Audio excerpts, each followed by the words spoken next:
اعوذ باللہ من الشیطان الرجیم، بسم اللہ الرحمن الرحیم۔ تمام سننے والوں کو السلام علیکم ورحمۃ اللہ وبرکاتہ۔ ہمارے معاشرے میں جہاں اور بہت سی خرافات بڑھتی جا رہی ہیں، وہاں آج کل بچوں کا نافرمان ہونا، بات نہ ماننا، ضد کرنا اور بے شمار غلطیاں اس قسم کی ہمارے معاشرے کے اندر جنم لے رہی ہیں۔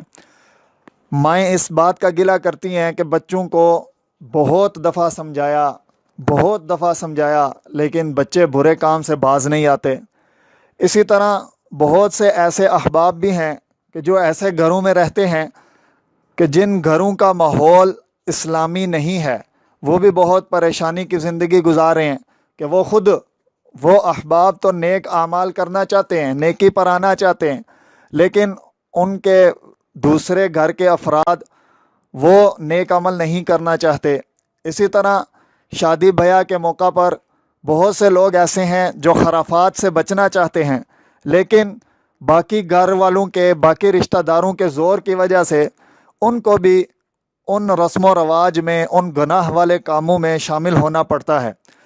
تو ایسی ساری لغویات سے، ایسی ساری مشکلات سے اگر ہم حضرات بچنا چاہتے ہیں تو سنیں ہمیں کیا کرنا چاہیے۔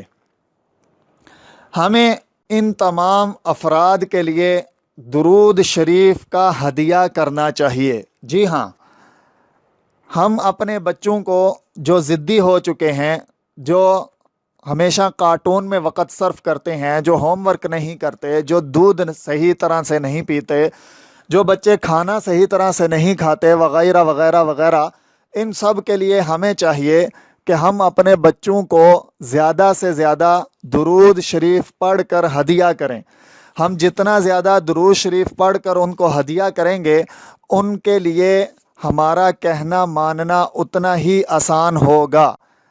عمل کریں اور اس عمل کے بعد انشاءاللہ اتنا زیادہ فائدہ ہوگا کہ آپ یہ عمل دوسروں کو بتانے پر مجبور ہو جائیں گے۔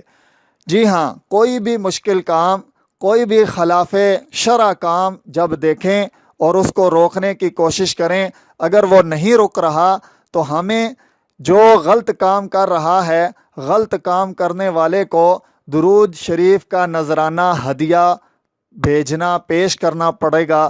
ایسا کرنے سے اس کا دل نرم ہوگا تو وہ خود بخود برے کاموں سے توبہ کر لے گا۔ اللہ پاک ہم سب کو عمل کرنے کی توفیق عطا فرمائے۔ والسلام ورحمۃ اللہ وبرکاتہ۔